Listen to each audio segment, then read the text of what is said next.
کل کی فکر میں صبح صبح اٹھایا جاتا ہے.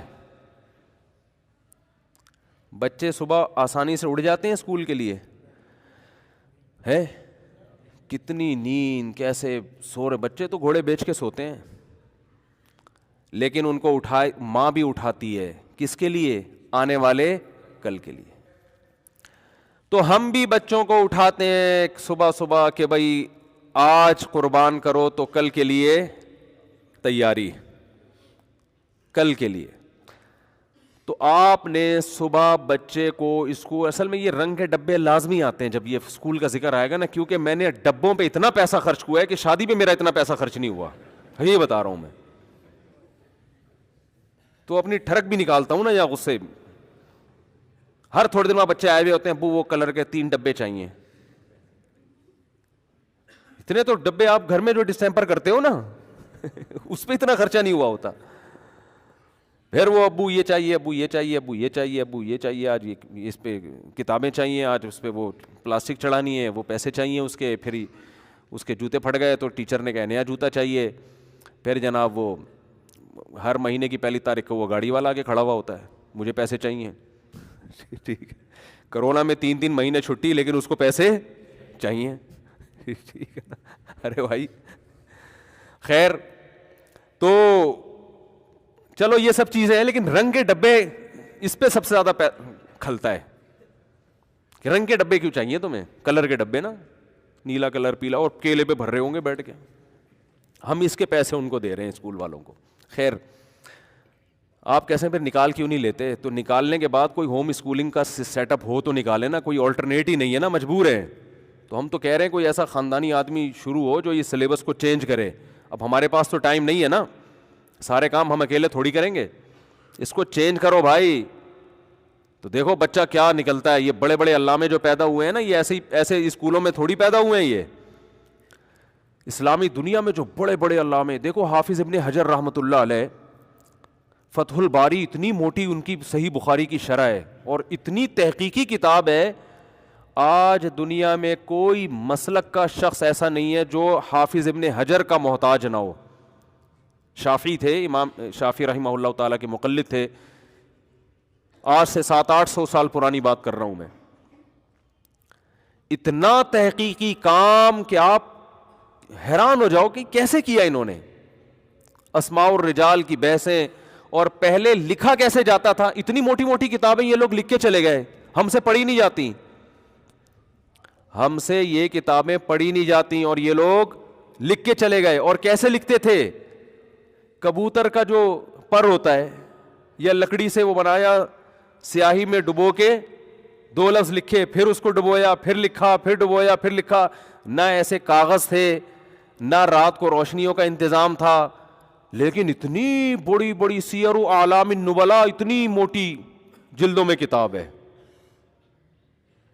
ہزاروں حدیث کے راویوں کی سیرت اور ان کے حالات لکھے ہوئے ہیں اس میں.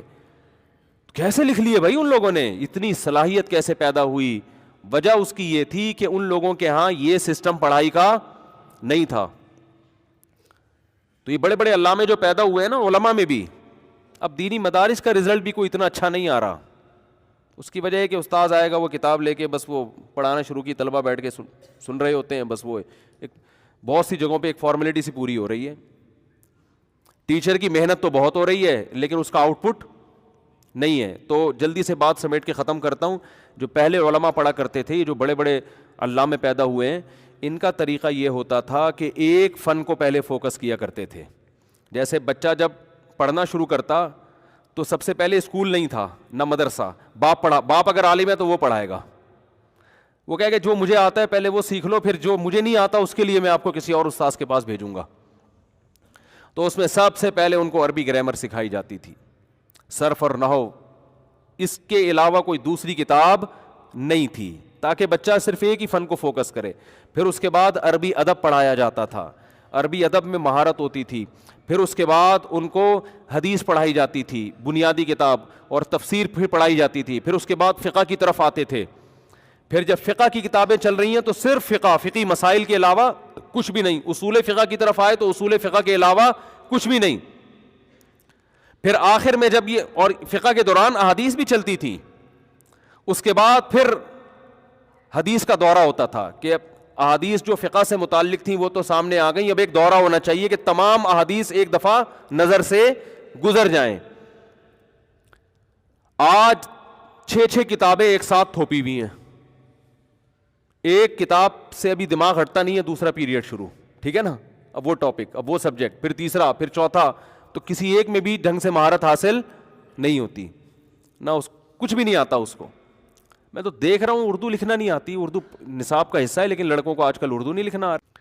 تو خیر، ہم بچوں کو صبح اٹھاتے ہیں آنے والے کل کی تیاری کے لیے، پر ہوتا ہے یا لکڑی سے وہ بنایا، سیاہی میں ڈبو کے 2 لفظ لکھے، پھر اس کو ڈبویا، پھر لکھا، پھر ڈبویا، پھر لکھا، نہ ایسے کاغذ تھے، نہ رات کو روشنیوں کا انتظام تھا، لیکن اتنی بڑی بڑی سیر و اعلام النبلاء، اتنی موٹی جلدوں میں کتاب ہے، ہزاروں حدیث کے راویوں کی سیرت اور ان کے حالات لکھے ہوئے ہیں اس میں۔